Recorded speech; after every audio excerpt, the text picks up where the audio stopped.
तो भाई साहब फाइनली सालार मूवी को थिएटर्स के अंदर रिलीज कर दिया गया है और इस मूवी को देखने के बाद मैं कुछ चीज़ें आप लोगों से बिल्कुल स्ट्रेट फॉरवर्ड कह देना चाहता हूं कि अगर आप लोगों को केजीएफ मूवी पसंद आई थी तो भाई भाग करके जाओ, ये मूवी आप लोगों को डिसअपॉइंट नहीं करने वाली है एट एनी कॉस्ट। तो भाई सबसे पहले हम लोग बात करने वाले हैं प्रशांत नील के बारे में, जो कि सालार मूवी के डायरेक्टर होने वाले हैं। इन्होंने केजीएफ मूवी को भी डायरेक्ट किया है और भाई अब पूरी सालार मूवी को देखते वक्त आप लोगों को ये चीज़ बहुत अच्छी तरह से फील होगी कि ये मूवी पूरी तरह से केजीएफ मूवी की एक कॉपी आप लोग कह सकते हो। मूवी के अंदर प्रभास की कम से कम 5 से 6 बार एंट्री हुई है और एंट्री के साथ वो जो भयानक वाला बैकग्राउंड म्यूजिक आप लोगों को सुनने को मिलता है सेम केजीएफ की तरह। और मूवी के मेजॉरिटी ऑफ द एक्शंस काफी ज्यादा चॉपी फील होते हैं, बहुत ज्यादा कट्स उन एक्शंस के दौरान लगाए गए हैं। और यार मैंने आप लोगों को बहुत बार बोला है कि ये चॉपी वाले एक्शंस कई बार कई लोगों के लिए सरदर्द का कारण बन जाते हैं, खासतौर पे मेरे लिए। और वीडियो के बिल्कुल स्टार्टिंग में जैसा कि मैंने आप लोगों को बताया कि अगर आप लोगों को केजीएफ पसंद आई है तो ये मूवी 110% आप लोगों को पसंद आएगी और ये बात पूरी तरह से सच है। अगर बात करें सालार मूवी की बेसिक स्टोरी के बारे में तो इस मूवी के अंदर आप लोगों को खानसार नाम के जगह के बारे में दिखाया गया है, जहाँ का जो राजा है जिसका नाम राजमन्नार है। जो राजमन्नार है वो खानसार को छोड़ करके कुछ दिनों के लिए बाहर जाना चाहता है और जब वो वापस आए वो ऐसा चाहता है कि उसका बेटा खानसार का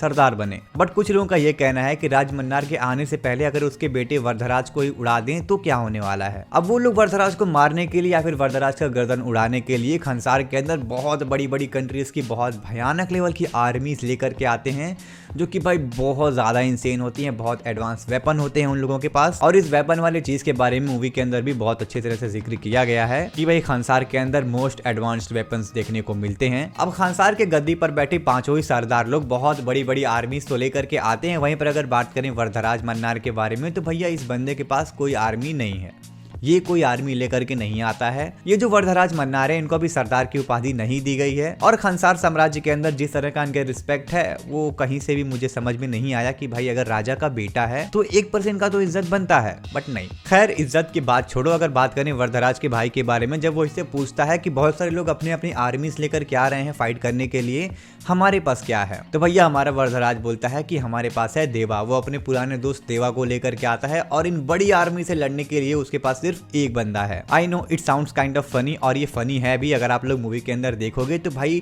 इतनी बड़ी बड़ी गन्स आती हैं, इतनी एडवांस वेपन्स आते हैं, कहीं पर भी मूवी के अंदर गोलियां चली ही नहीं है। अब मुझे नहीं पता उन आर्मीज के पास वो जो गन्स हैं वो फेक हैं या फिर इन लोगों के पास मैगजीन्स एमओ नहीं है, कुछ नहीं है, कुछ समझ में नहीं आता है। पूरी मूवी के अंदर गोलियां चली ही नहीं है, वो प्रॉपर साउथ वाली कुल्हाड़ी और तलवार से फाइट हुई है पूरी मूवी के अंदर। वहीं पर अगर हम लोग बात करें मूवीज के एक्टर्स के बारे में तो भाई डेफिनेटली इस मूवी के थ्रू प्रभास की कमबैक होने वाला है 110%। पृथ्वीराज सुकुमारन की एक्टिंग मुझे पर्सनली बहुत अच्छी लगी। स्क्रीन प्रेजेंस जो उनका था बहुत ही ज्यादा कमाल का था। जब बंदा स्क्रीन के ऊपर आता था तो लगता था कि हाँ ये हीरो है, इसका जो लुक है, पर्सनैलिटी है, काफी कमाल का है। श्रुति हसन मत पूछो भाई, जिस लेवल का बोलने का स्टाइल है खासतौर पे हिंदी डबिंग के अंदर बहुत बहुत ज्यादा पुअर, बहुत ज्यादा बेकार मुझे लगा। उसी के साथ ही साथ श्रुति हसन का जो लुक है पता नहीं क्यों इस मूवी के अंदर मुझे बिल्कुल पसंद नहीं आया और बोलने का तरीका बहुत बेकार, पूरा मजा खराब कर देती है भाई ये। आफ्टर वॉचिंग प्रभास की पिछली मूवी आदि पुरुष भाई बहुत हद तक लगता है कि प्रभास का जो एक्सप्रेशन वाला सीन था वो कहीं से गायब हो चुका है। वो चीज इस मूवी के अंदर भी थोड़ा थोड़ा फील होता है, क्योंकि भाई through out the movie Prabhas का जो एक्सप्रेशन है पूरी मूवी के अंदर वो उड़ा उड़ा सा लगता है, ज्यादा बोलते नहीं है, जिसका एक बहुत क्लियर रीजन है उनका मूवी के अंदर पर्सनैलिटी ही ऐसा है जो कि बहुत ज्यादा बोलता नहीं है। एक बार फिर से मैं आना चाहूंगा प्रशांत नील के ऊपर। तो भाई साहब देखो, मुझे पता है केजीएफ मूवी लोगों को बहुत पसंद आई थी, बट इसका ये मतलब नहीं है कि आप लोगों को कुछ अलग प्रोवाइड नहीं कर सकते हो। डेफिनेटली आप कर सकते हो, बट आप करना नहीं चाहते हो क्योंकि आप लोगों को पता है कि अगर आप केजीएफ जैसी मूवीज और बनाओगे तो आप इससे और पैसे कमा सकते हो, लोगों को और मूवी पसंद आएगी। बट अगर आप एक नई मूवी बना रहे हो जो कि किसी अदर मूवी से कनेक्टेड नहीं है तो मैं दिल से चाहूंगा कि वो मूवी पिछली मूवी के थ्रू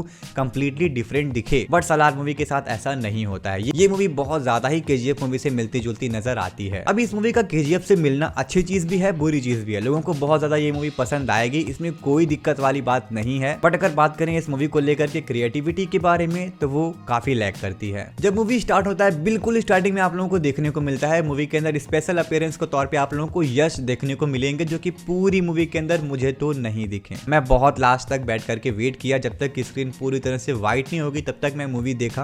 वहां पर यश की एंट्री कहीं भी नहीं थी। अब शायद से हो सकता है कि सलार मूवी के अंदर कहीं छोटा सा यश का सीन हो जिसको लोगों ने नोटिस ना किया हो, आगे चल के इस चीज को फोकस किया जाएगा या फिर नेक्स्ट पार्ट में किया जाएगा। बट मैं कहता हूं अगर इस मूवी के अंदर यश की एंट्री हो गई होती तो ये बात कंफर्म हो जाता कि ये मूवी केजीएफ से कनेक्टेड है। उसके बाद में इस मूवी को लेकर के बिल्कुल भी डिसअपॉइंट नहीं होता, क्योंकि मैं एक्सेप्ट कर चुका होता कि ये मूवी केजीएफ का पार्ट है और उससे मिलना इसका लाजमी है। तो भाई मेरे हिसाब से अगर आप लोगों को एक्शन पैक्ड मूवी देखना है, मास सिनेमा वाली मूवी देखना है, केजीएफ मूवी जैसी कोई और मूवी देखनी है, तो भाई डेफिनेटली आप लोगों को सलार मूवी ट्राई आउट करना चाहिए। मेरा इस मूवी को लेकर के रिएक्शन थोड़ा सा मिक्स रहेगा, होपफुली आगे चल के वो चेंज हो जाए। तो भाई इस वीडियो के अंदर इतना ही था, चलते हैं मिलेंगे नेक्स्ट वीडियो के अंदर। Thanks for watching.